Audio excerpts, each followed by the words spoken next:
The youth judges today are Donna Corey, Christine Wetton, and Dick Bartholet. Donna is a rural business advisor for Southwest Central Regional Economic Development Authority. That is quite a mouthful. With the Governor's Office of Economic Development. She is also an advisor with Nevada SBDC, the Small Business Development Centers. She has owned an auto repair shop in a small town in California before moving to Pahrump.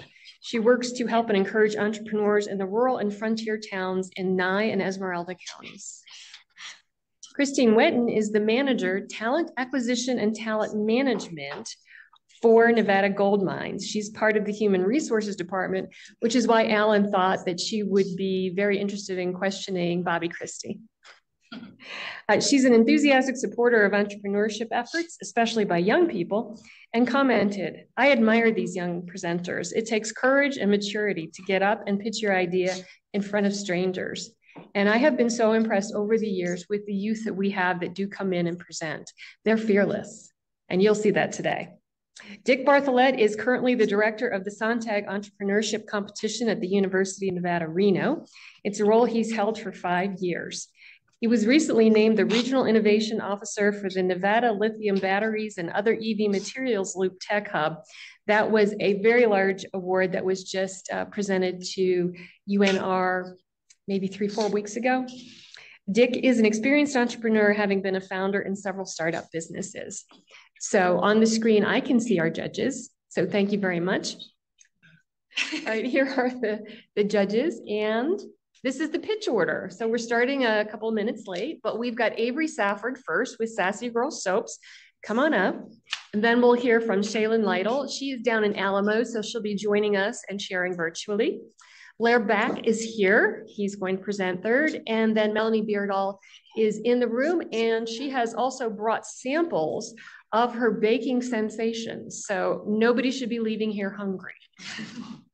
Hi, my name is Avery Safford. I'm 13 years old with a love of soap making that I dream of turning into a thriving business, one bubbly batch at a time. Thank you for this opportunity. The problem with mainstream soap is that we never know what is hidden within it. I don't know about you, but I'm not comfortable with putting things in or on my body that I cannot pronounce. Oh my gosh. With Sassy Girl Soaps, you know exactly what you're getting. I use all natural ingredients, including soap base, scents, and dried flowers. My soaps are all created with coconut milk, goat's milk, cocoa butter, or mango butter. They are natural enough that you could eat it with the confidence that it will not make you sick, but I don't suggest that when it tastes good. The worldwide soap industry brings an estimated $21 billion per year, with a $3 billion of that within the United States. At an average sale booth, I make $300 to $400. After cost, this is usually a profit of $150 to $250. If I participate in monthly farmers markets, locally in Lamoille and Wells, in Christmas bazaars and the Wells 4th of July celebration, I could make an estimated $3,750 per year. At this point in my business, my goal is to be self-sufficient and not rely on my parents to help me with product costs. My local competition is minimal when it comes to natural and handmade products. When expanding to farmers markets in Lamoille, I may have competition, but I believe that my table presentation will bring in customers. My largest competition is global brands that are available in stores and online. I provide a wide variety of scents, colors, and shapes in my products. Some of my current scents include On Guard Antibacterial, Lavender Rose, Christmas Cheer, Harvest Spice, Citrus Splash, and Orange Dreamsicle. Currently, I sell bars for $4 each or 3 bars for $12. This year, I'll also plan to sell gift bundles for stocking stuffers and luxury bars as well. My current cost per bar is $2, selling each bar for $4, giving me a 50% profit. In addition to farmers markets and bazaars, I have been asked to be a vendor free of charge and to have my soap on display being sold in 2 different storefront shops, Buckaroo Boutique in Wells and Elko, Nevada, Unique Twist Jewelry in Twin Falls, Idaho. Both are established and thriving businesses with large foot traffic and sale members yearly. Needs for my business include stock such as garnish flowers, soap base, and oils, supplies such as packaging, new soap cutters, and larger molds to make bigger batches to keep up with high demand. Merchandise such as shirts, hats, soap dishes, pens, and business cards. These will all have logo and website information. I would like to create a website, take soap classes, and create a new logo. My goal is to expand and diversify my business and customer base by beginning to make liquid hand and body soap as well as flavored lip balms. My team includes myself as an owner and operator and my mom as the market director, assistant, and bank. I would like to take this time to thank you for this opportunity and opening my eyes to what my business can flourish into with some hard work and diversity. Oh, and use, but don't eat my soap. Thank you. Okay. Donna, are you ready to go? Yes, great presentation. I'm very impressed, and it's exciting. I just spoke to someone yesterday, a new client for me, who makes soaps out here in Pahrump. So I may have someone that you would like to talk to, which leads to my first question. Who was besides your mom, who has been your mentor and coach for helping you to create this idea? That's a great question. I think my grandparents and my dad have helped a lot too. And then my brother has always like supported me with stuff like this too. So, and then of course my friends and people like that. How did you think of the idea initially? So COVID kind of hit and like not everyone knew exactly what they were washing their hands with. But some days me and my mom would lay in her bed in the mornings and we would scroll through her Facebook or her Instagram or whatever, and we'd see like these little instant videos of people making soap, and it's like, oh, that would be fun. So we started doing it for fun. And then I was like, oh, we should turn this into a business and like make it fun. Thank you. While you're taking a drink, I'm a great proponent of don't put anything on your body that you wouldn't put in your mouth, even though it wouldn't taste good. So I totally agree with what you're trying to do. And I think there are a lot of people out there. The woman I talked to yesterday understands a great deal about skincare. And so I encourage you as you grow this business to learn more and more about all the elements of skincare, besides soap. And can you tell me how long does a bar of your soap last? Do you have any idea? Normally, depending on how many times like you wash your hands a day and how many times you use it, it can last a while, but most of the time, like when I have it in my bathroom, it lasts about a month, maybe a month and a half. So. Thank you. Okay, Christine, have you any questions? Yeah, thank you very much. Great presentation. I have the same kind of cold thing going on as you, so we have something in common. So I will say I love that you're already ready to take on Dove. I find that very inspiring. So I think my questions for you is one is how are you going to know for yourself when you're successful? Like, what's your first target for you that knows that you're like, yes, I've made it? What do you have in your mind? I think once I get lots of like sales and lots of people who know like who runs the soap brand and what it is like, that would be a lot of help. Excellent. So you want like name recognition? Is that what you're thinking? That yeah. Excellent. Okay. The second question for me is do you look to expand I see you're hitting a lot of the fairs. Do you expand to go into Utah or Southern Nevada? I see there's some options already in Pahrump, but where are you looking to expand? I think once I can get enough like buyers and enough money to pursue into like hand and body soap and lip balm, then maybe go into like Utah and Idaho or like maybe even Reno too. So excellent.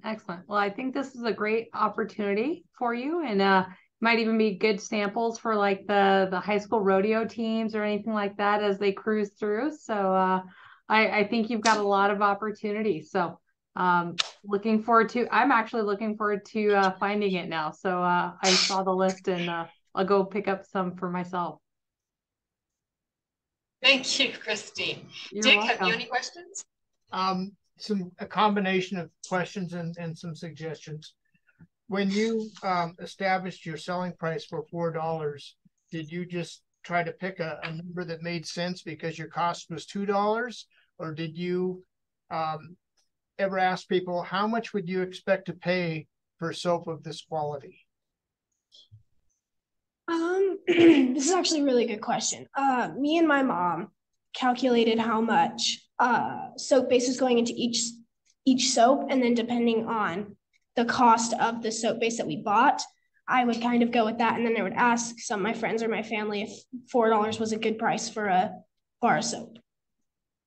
Okay, my suggestion is, especially if you go to some larger urban markets, to do a little bit of maybe just go and do some testing and ask people how much they would expect to pay for that bar of soap. But the suggestion is get them first to smell it, because odor is one of the great emotional factors that cause people to make decisions. And with your soap, you may find you can sell it at a higher premium price.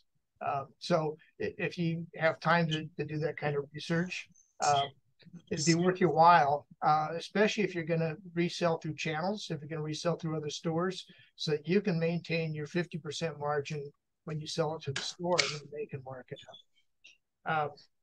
Second question, have you tried to develop a subscription model with any of your customers where they pay an annual fee and you send them soap, 3 bars of soap every quarter or something like that? I actually have not tried that before, but that would probably bring in a lot of other customers who live farther away who can't always get here to purchase some of my soap. That would be a great idea. Let's see, what was my last one? Have you tried going to any of the metro areas yet, or has it all been mostly rural? And not that there's any problem with there are businesses who built subscription models because people coming through find a product and then they come back again and again. Yeah. I haven't been able to get too far away from locally. Mainly, I've just sold in Wells. I don't think I've sold in Elko too much, or in Spring Creek or Lamoille too much, but I have sold in Wells a lot, but I haven't been able to get farther than where I am now. Well, congratulations on getting to where you are now. You're much further ahead Thank you. than a lot of the college students that I deal with who have a business concept and have not yet launched. So congratulations. Thank you. And your students have licenses. All right. Thanks so much, Avery. Thank you. Hey. Good job. Alrighty, next up, we're going to join online with Shaylin Lytle. Thank you. My name is Shaylin Lytle, and this is my business pitch. Do you find yourself wishing you had more beauty in your daily life? Do you dislike the uncharacteristic blankness of the objects around you? I can help with my original work. The hand-bound journals are beautiful and functional, perfect for sketchbooking, scrapbooking, or bullet journaling. Art prints are perfect for collecting or brightening up a space you need. My zines are focused on art and telling stories. They're great for collecting and winding down after a long day. Stickers are great for decorating water bottles, notebooks, or anything else that has a blank spot. I am the only person on my team. Again, my name is Shaylin Lytle. I'm from Alamo, Nevada. I'm a junior in high school. I own a shaved ice business that has taught me the importance of advertisement and customer loyalty. I started taking art seriously almost 6 years ago now, and I've always had an entrepreneurial spirit, so I decided to merge these two passions and start this business. And in the future, I'm planning on selling my work at college.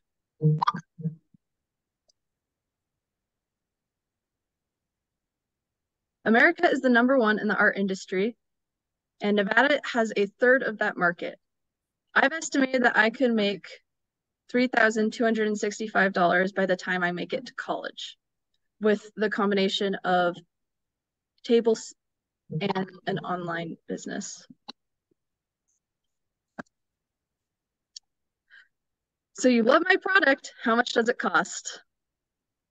Stickers are $4, Zines are $3, art prints are $15, and the journals are $30. The pricing does not take account for the time that it takes to make the products because the pricing would be blown out of proportion. My competition is mainly print-on-demand services. A print-on-demand service is a service where an artist sends their work to a company and they print it and ship it to the customer for the artist. Redbubble is a print-on-demand service that has a large variety of products from stickers to t-shirts, but the quality is iffy depending on what you buy. Imprint is also a print-on-demand service, but it only focuses on prints. Etsy is a site where artists can sell their products, whether it's handmade or not is hit or miss. And none of these websites have a pop-up stand or table at local markets. My ask is $1,000. 17% of that will be used on the booth display, which is things like tablecloths, rises, and stuff to make my booth look professional and draw people in. 26% of that will be used on supplies to make the products themselves, like paper, ink, or even a stapler. 31% will be spent on packaging to send the product to the company from my online shop. And 24% of it will be spent on marketing, whether that it is on Facebook, Instagram, and it'll also include what it takes to run the online shop. Thank you for listening to my pitch. Do you have any questions? Thank you, Shaylin. Dick, let's start with you this time. Okay, Shaylin, nice presentation. The fact that you already are operating a shaved ice business shows that you've got some entrepreneurial experience. So you deal with different aspects of being a business, which is a nice start. Many entrepreneurs that are successful do numerous ventures over time. So that's a great start. One of my questions is, will you be basing this solely on your art and your production, or will you work with other artists and offer to recreate their art and market it? The plan now is just my art and production.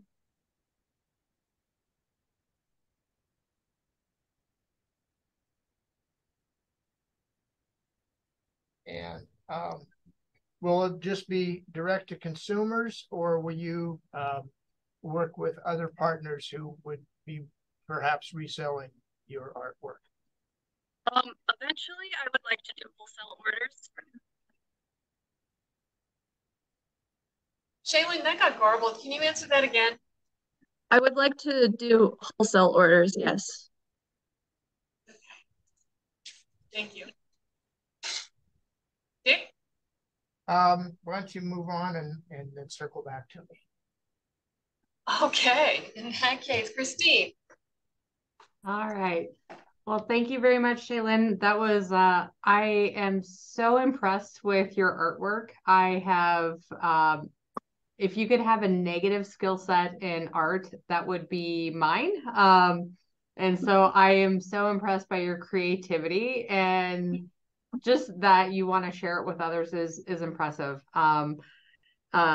So a couple questions for you. So I am big on marketing. So I am every day trying to reach anybody. But I tend to have a target group that I'm seeking to reach. Do you have that in mind? As you talked about marketing and you talked about several different platforms, who's going to be your targeted audience? My target audience is children and mothers, actually, because I know my mother, how the home looks is very important to her, and she enjoys things looking nice, which is where the art prints and stickers come in. But children, again, because I will be having booths at our local 4th of July fair, which there's lots of little kids running around, and stickers are just this nice little sized thing that looks cute, and they'll be like, "Oh, Mom, can I have that?"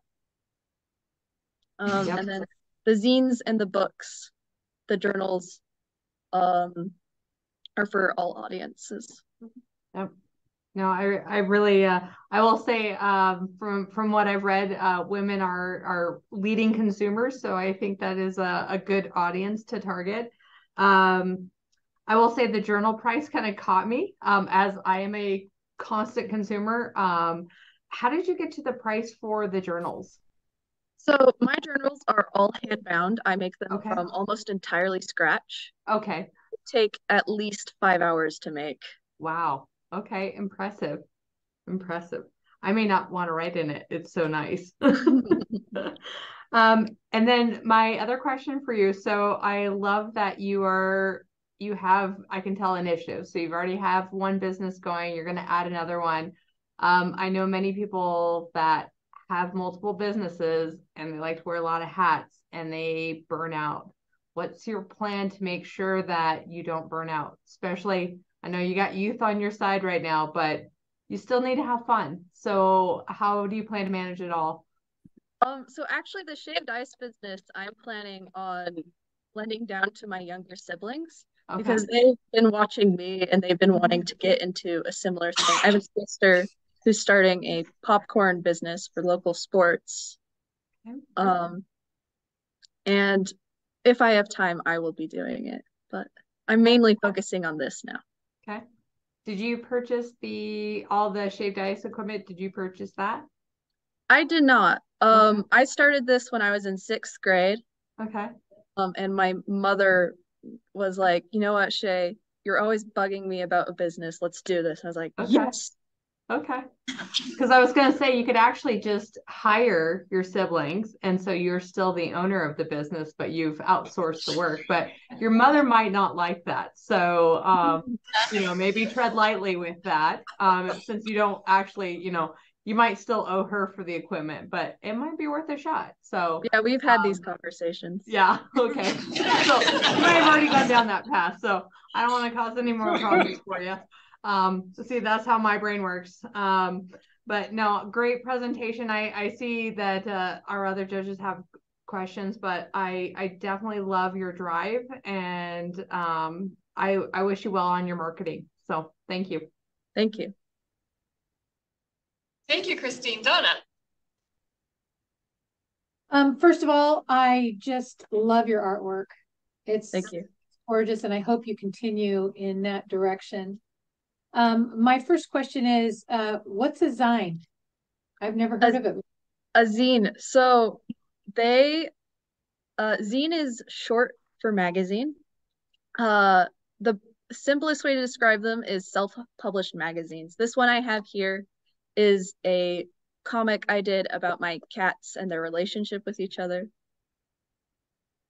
It can be anything like what I did, from a comic to a poetry, a compilation of recipes. That's Venus. Wonderful, wonderful. I want to applaud your choice of stickers. I have two daughters. They're in their late 20s. Their cars are covered in stickers. Target audience, just a suggestion. And I've never seen that before, but I think stickers are a really big deal, even up until you're almost 30. That's a great idea.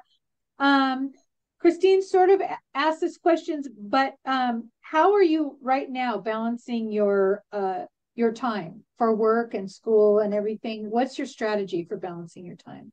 I try to get as much as I can done at school.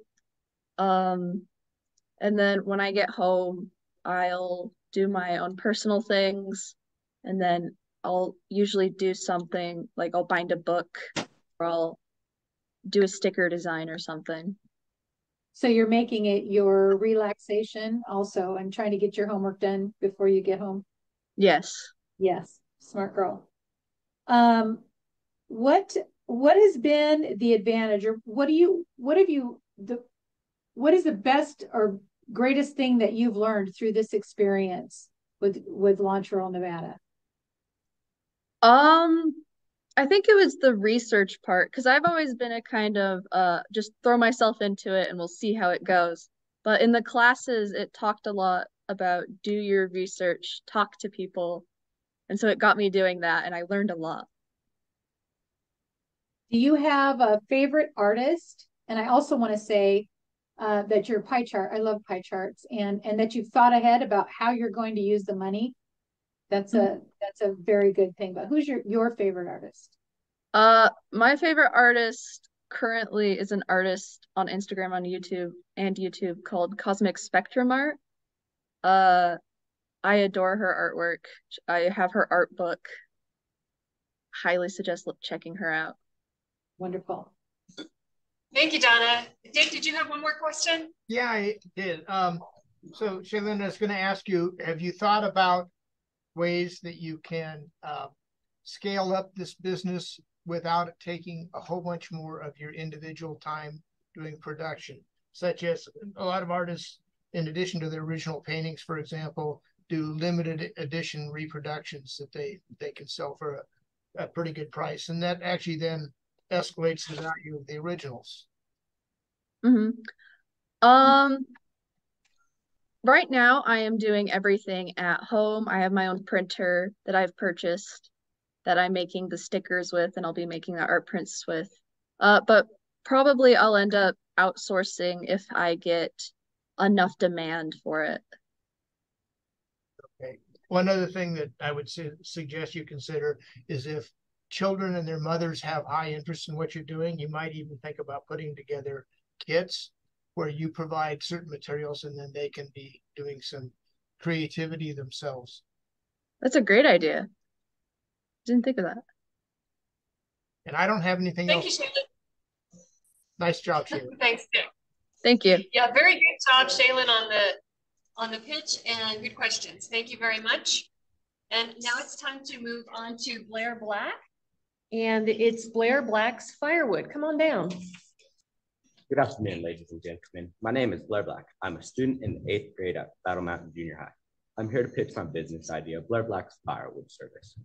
Problem: not all elderly and disabled people necessarily have the physical ability or the resources to gather firewood because they could be disabled or do not have a vehicle or the necessary resources to go out and gather it for themselves.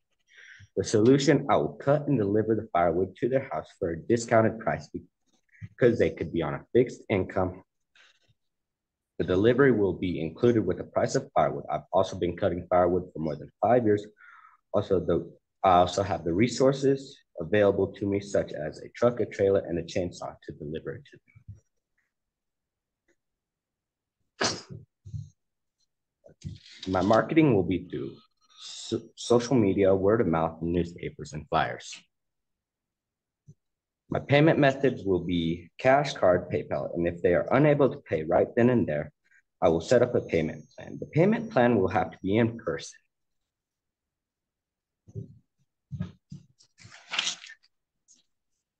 Competition. My competition would be other individuals and adults that also cut and sell firewood. Also adults that have driver's license and do not have to pay for someone to transport them around.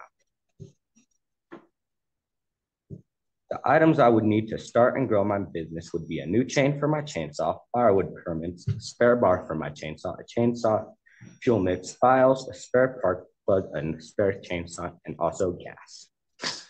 I'm asking $2,000 to start my business.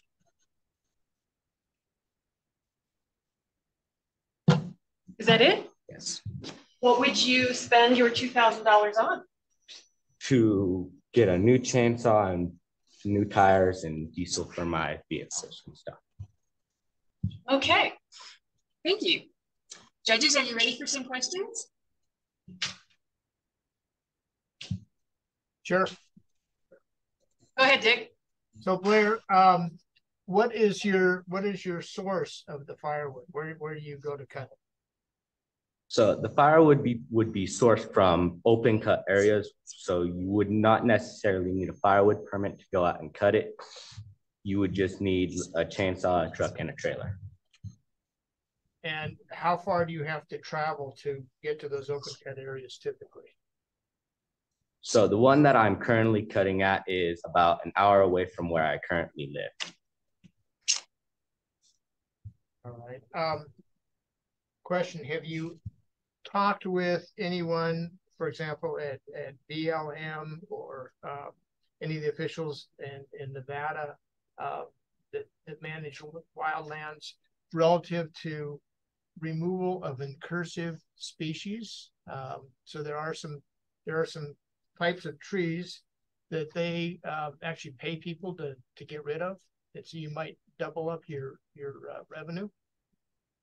No, I have not talked to anyone yet. Christine. I'll see if I can find. Oh, we'll come back to you. I'll see if I can find a connection for you. Thank you. Go ahead, Christine. Hi. Well, Blair, I love where your business is coming from. I can tell that you have a big heart to support community members, and so I applaud you for that. It's really awesome to see you have interest in that. My questions for you are really about the risk within your company. So you talked about supplies that you needed for new chainsaw. What do you have for your personal protective equipment? So now, when you're cutting firewood, you have to follow the OSHA guidelines, which would consist of a hard hat, steel-toed boots. There are special pants that you use to cut firewoods, and steel-toed boots and gloves. And do you have all of that? I do currently not have all of it. So you're gonna add that to your things that you'll purchase with your showed up money, right? Yes. Perfect. Thank you. Second question. So your parents have medical insurance on you, correct? Correct. Christine would be the doom and gloom person. I'm an HR, so I have seen those. And, I should have known. I also have a boy, so. Other questions, Christine? Just making sure. So you talked about your competition is the one place where they can outpace you is that they wouldn't be reliant on a driver.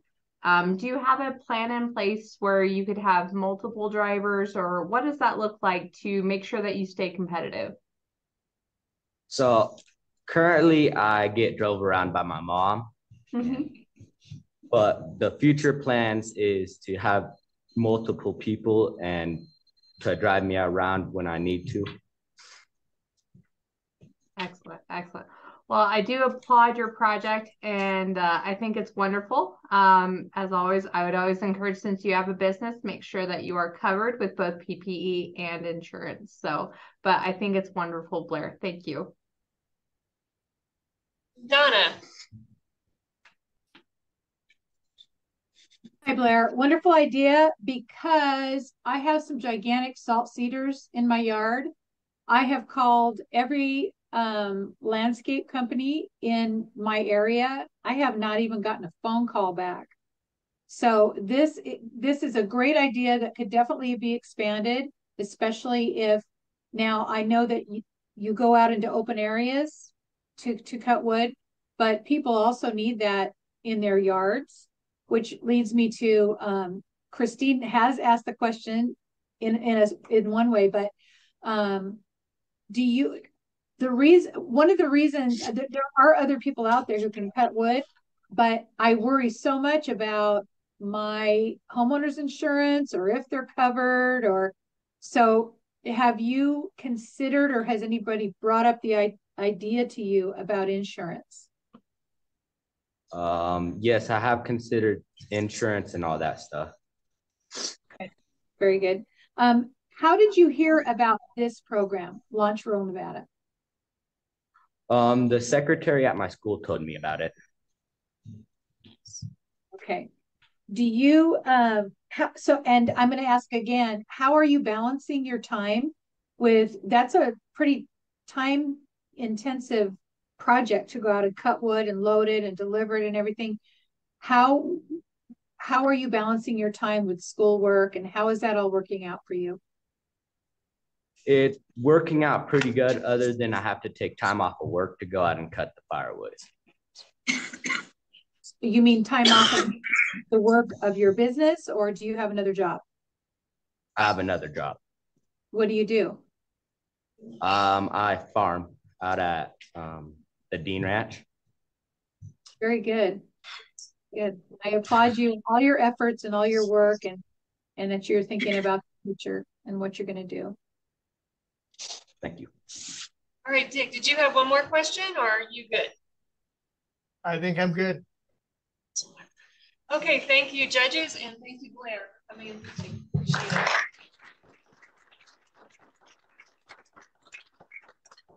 Okay, and last but not least, we have Melanie with Beard All Sensations. Here's your remote. Okay, before I get started, I do have some treats that anyone can come down and grab.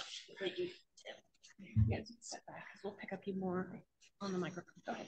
Hello, my name is Melanie Beardall, and this is my business, Beardall Sensations. This is my pivot plan. My business model. I hope to sell treats, gluten-free and traditional, to students around me and older people. Previous problems with profit. Last year, after my pitch competition, my brother had found out that he does have diabetes, which means since he was younger than me, he was getting into all of my treats. So my mom did say that I couldn't bake. However, over the summer, if I did bake, she would let me take it to the farmer's market. So I was allowed to take it to the farmer's market. Profit.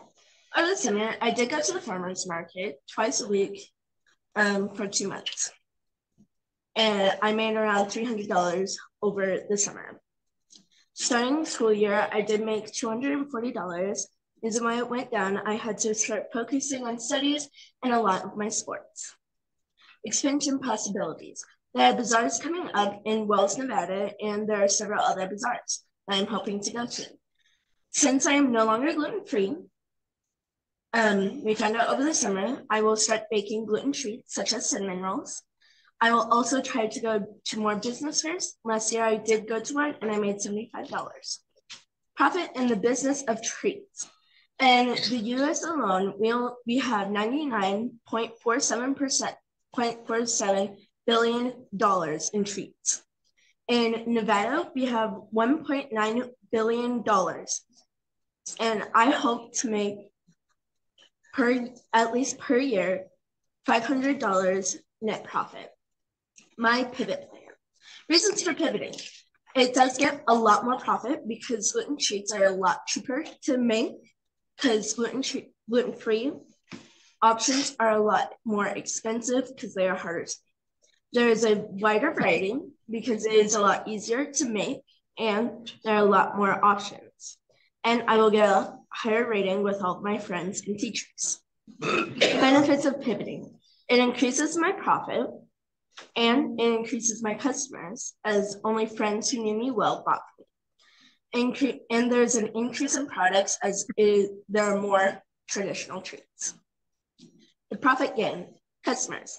Before I was pivoting, I only had customers that were dear friends of mine who bought from me to support me. After I started pivoting, however, a lot of the older kids and younger kids started buying from me, and a lot of the teachers also started buying from me because they knew it was yummy.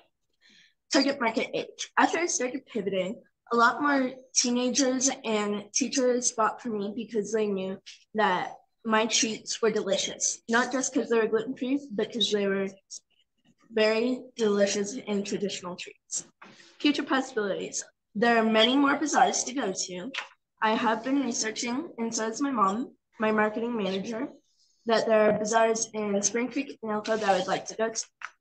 Business fairs. There are business fairs all over the United States that I do hope to go to, and farmers markets.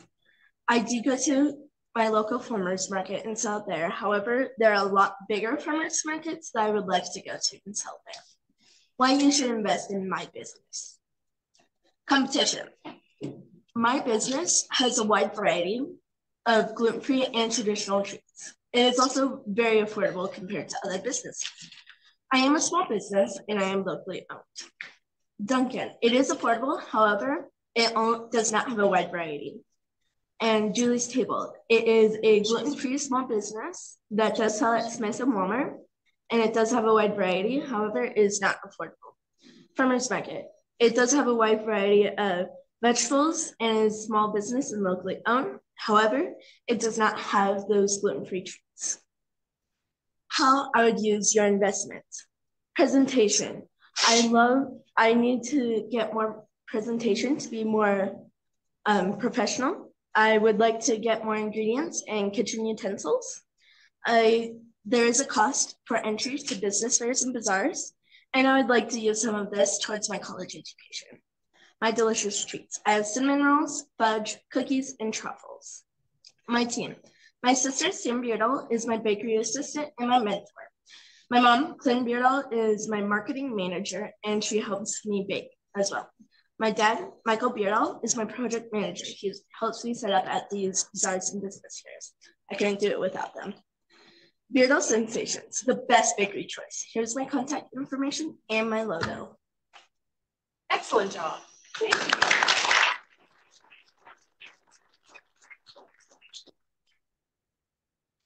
All right, Donna, let's start with you.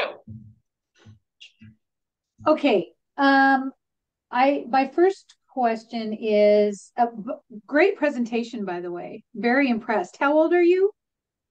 I'm 14. I did this one last year as well. Yeah, very good. You can really tell that you've learned a lot from this program. And how did you hear about the program? So my business teacher, she also has helped me research a lot of the bazaars and business fairs. She told me about this last year, and I've been keeping an eye on it for this year because I did want to do it again.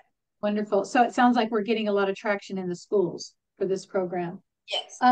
So are gluten-free treats diabetic treats? They are not, but I have researched low carb and sugar-free treats for my brother. My mom is mainly researching those right now. Wonderful, because that's another expansion in your products that will probably sell really well. Right. How did you? Okay, so you said you were selling at school to teachers, and how did you start being able to do that? Did you encounter any problems selling at school, and what was that experience like? So my older sister had previously sold at schools, so I knew I was able to. So I did just start selling to my close friends, and then I did talk to the principal so that I could actually be allowed to, and he said he was fine with it, and so I started selling to more and more people. Wonderful. Did you have to get a cottage license? Does that come up for you? I do not. I do not have any of my licenses right now. We can help with that. Christine. Yes, you can. Christine. Awesome.